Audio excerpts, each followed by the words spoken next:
पिछले हिस्से में हमने देखा कि किस तरह हजरत मोहम्मद सल्लल्लाहु अलैहि वसल्लम बचपन ही से सच्चाई, अमानतदारी और रहमदिली के लिए मशहूर हो चुके थे। अब वक्त था आपकी जवानी का, जहां आपका किरदार और भी ज्यादा रोशन होकर लोगों के सामने आने वाला था। उस दौर में मक्का तिजारत का बहुत बड़ा मरकज था।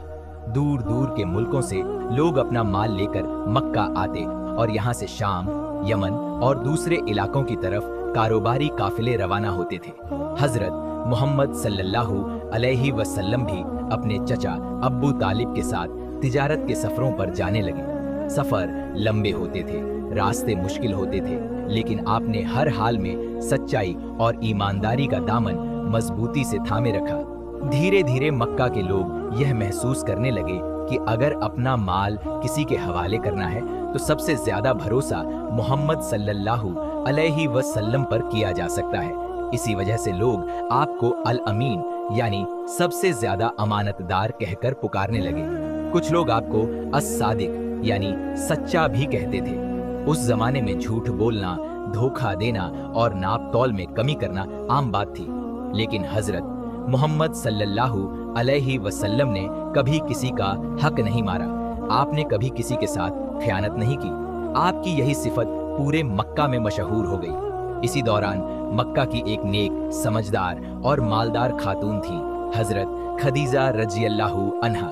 वह अपने कारोबार के लिए ईमानदार लोगों को तलाश करती थी।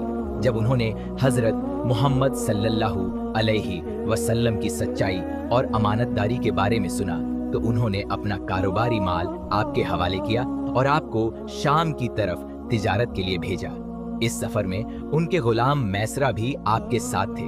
मैसरा ने पूरे सफर में देखा कि मोहम्मद सल्लल्लाहु अलैहि वसल्लम हर बात में सच्चाई, इंसाफ और रहम का मुजाहिरा करते हैं। आपने किसी के साथ धोखा नहीं किया और हर सौदा पूरी ईमानदारी से किया। जब काफिला मक्का वापस लौटा तो कारोबार में उम्मीद से कहीं ज्यादा मुनाफा हुआ।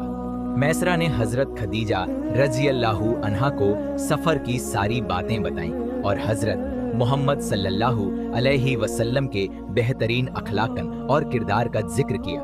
यह सब सुनकर हजरत खदीजा रज़ियल्लाहु अन्हा के दिल में हजरत मोहम्मद सल्लल्लाहु अलैहि वसल्लम के लिए इज्जत और एहतराम और भी बढ़ गया।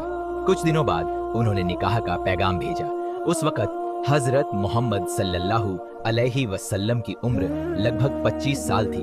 निकाह बड़ी सादगी के साथ हुआ।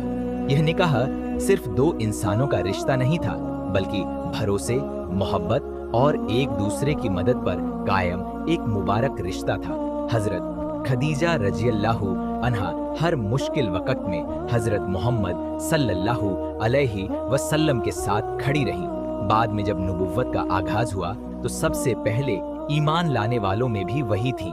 निकाह के बाद आपकी जिंदगी सुकून और इत्मीनान के साथ गुजरने लगी, लेकिन अल्लाह ताला ने आपको एक बहुत बड़ी जिम्मेदारी के लिए चुना था। जल्द ही वह वक़्त आने वाला था जब पूरी दुनिया की तारीख बदलने वाली थी।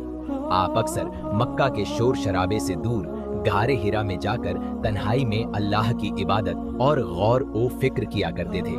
यहीं से शुरू होने वाला था नबुव्वत का वह मुबारक सफर, जिसने इंसानियत को हमेशा के लिए रोशन कर दिया। इंशाअल्लाह पार्ट 3 में हम गार ए हिरा, पहली वही और नबुव्वत की शुरुआत का तफसीली बयान सुनेंगे।